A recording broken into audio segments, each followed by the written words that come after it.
Kalalpan tuy haldang cari ka cross buhi ling lukum ne Calvary tang panilakal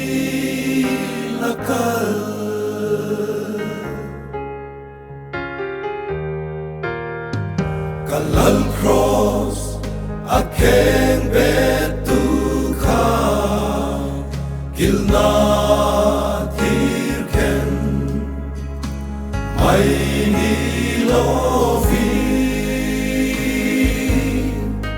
kay mamin manay vang ani kulo Hmangaihna su cross kaltang in kalo sang tasi kay po nun na cross bin shuai tenta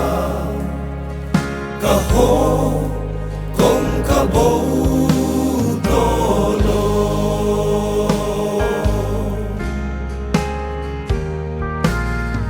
Hmangaihna zu cross kaltang i alo luang lu katin lunga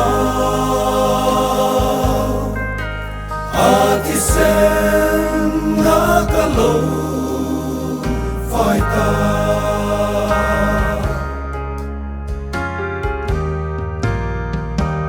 Lalukum kalau nei thấy na ngin ling lu kum i kum si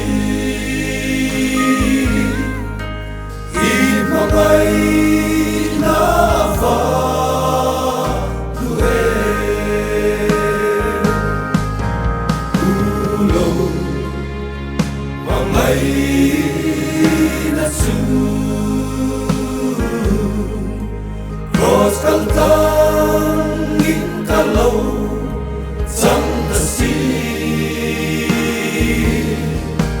kay po nun na cross bin shuai tenta kaho kong kabo